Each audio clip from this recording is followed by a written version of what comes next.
No!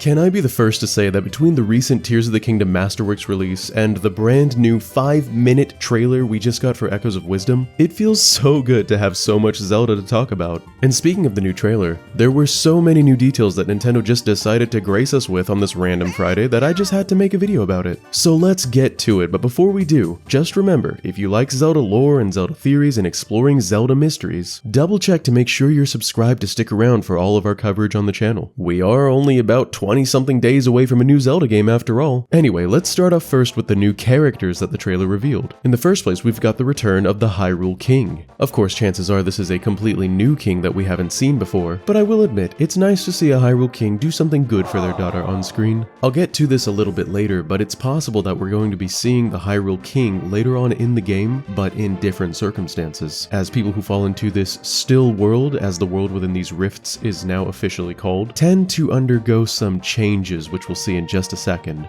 We also see the return of Dampé, although in this form it looks like he really doesn't have anything to do with graves or grave tending, and he's actually more akin to the Sheikah from Breath of the Wild, in that he creates automatons. And we'll talk a bit more about the automatons later on when we're talking about Zelda's new items and abilities, but it's very refreshing to see this familiar face. But there are also some completely new faces coming in the game, which we don't currently have names for, so I'm just going to refer to them as the guys. There's a new Acorn guy who I'm sure has some sort of side quest involved with him, probably to unlock a new area or a new hidden ability. There's a Glasses guy who I'm assuming is positioned inside some sort of dojo where Zelda can train, and it looks like he has a monster or boss logo on top of a pillow on top of some mats stationed over to the right, which leads me to believe that this guy, whoever this is, has fought monsters or bosses before and will likely have some knowledge to impart to Zelda. His katana that he has behind him also enforces this. I have a feeling that he's going to be helping Zelda with a particular new ability that she's also going to have, which we'll get to in just a bit. We can also see for the first time since Breath of the Wild, a new Gerudo Queen, and a short-haired Gerudo, who I'm assuming is female since, you know, there are only females allowed in Gerudo Town, but the fact that Zelda's here speaking to Gerudo royalty directly tells me that there's going to be some pretty heavy story involved with them, and I for one can't wait. More Gerudo is always a good thing. Oh, and before I forget, there's another dude that's parachuting down who apparently is affiliated with stamps, as there's a stamp logo on the pad that he's landing on, and his hat looks like a stamp. Again, I can only assume that this is some sort of side quest. And we also see the return of great fairies to this game, and I'm sure all of the parents listening are going to be relieved that they appear to be more SFW than ever.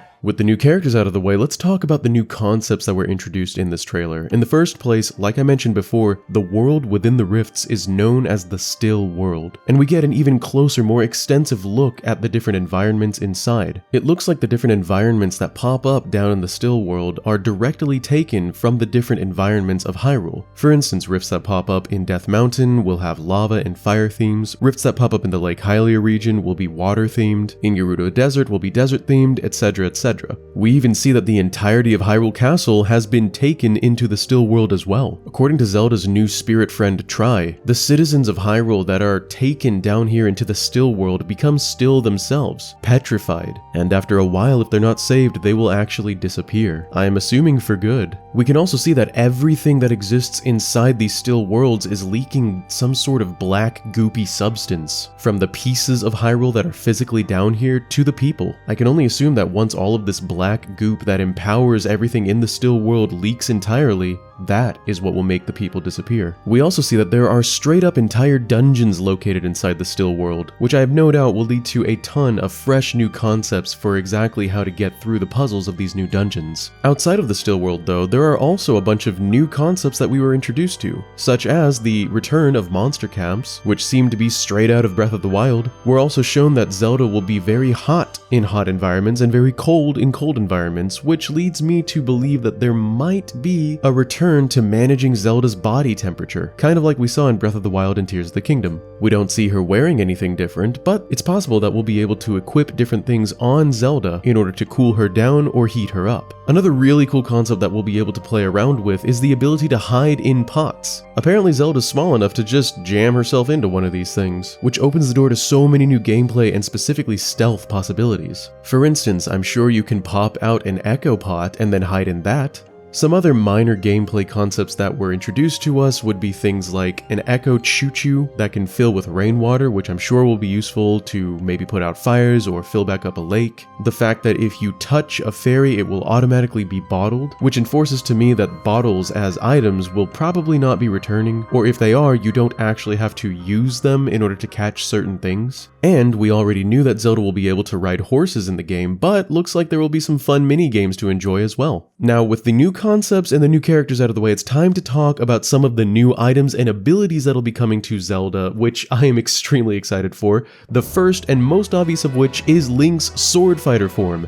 And yes, I went ahead and said Link's Sword Fighter form because where Zelda picks up this sword, which puts Link's clothes on her and transforms her into a very Link-looking character, is the same spot that she fights against an evil Link shown to us at the end of the trailer. Now, of course, this isn't the first time that we've seen the concept of an evil Link in the games. Dark Link is one of the most famous Zelda characters out there. But, like I was saying earlier about the Hyrule King, it looks like some characters that are sucked down into the still world will come back possessed, and like I was implying earlier, possibly even the king. Because Zelda gains the ability to channel Link's form after picking up his sword, I'm assuming this means that Zelda isn't actually going to, kill Link, but rather his spirit will be sealed inside the sword perhaps. The energy that she emanates when she takes on his form does look very spirit-like, and very similar to the way that spirits look in Breath of the Wild and Tears of the Kingdom. And of course, oh my god, is that a Zonai swirl?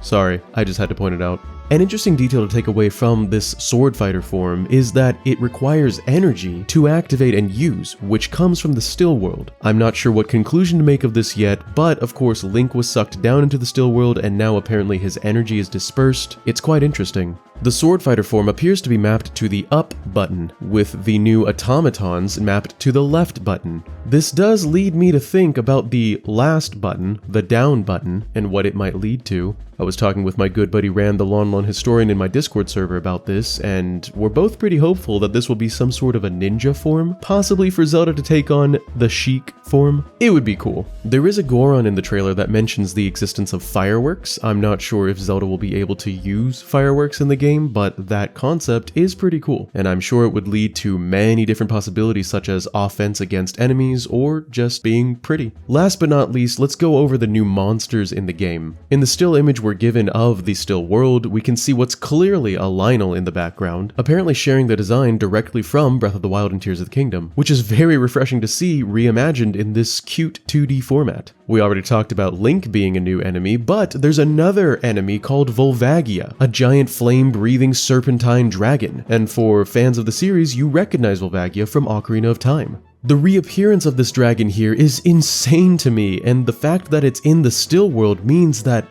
maybe there are some echoes of the past happening. Volvagia does appear to be slightly redesigned though, in that they still come up out of the ground like in Ocarina of Time. We might still have to play a game of whack-a-mole to beat them, but there is what looks to be a new weak spot right under Volvagia's head. The last new monsters we saw were these black goop droplets that appear to wander around even outside in Hyrule, and upon contact will split into black goopy monsters, such as Keese. But what does this all mean? Well, you might just want to stay tuned for a couple theories coming your way. So again, leave a like if you enjoyed this video and you're excited for Echoes of Wisdom coming out, and subscribe if you haven't already to stay tuned for all the new breakdowns and theories. And let me know in the comments below if you're planning on picking up Echoes of Wisdom. Thank you so much for watching, and huge thanks as always to my bandit crew. And for my bandit crew, be sure to stick around, we're about to start the Majora's Mask playthrough. That's all I've got for this one, so as always, I look forward to seeing you in the next one. Be sure to follow me on my socials, and this is Bandit signing out. Peace!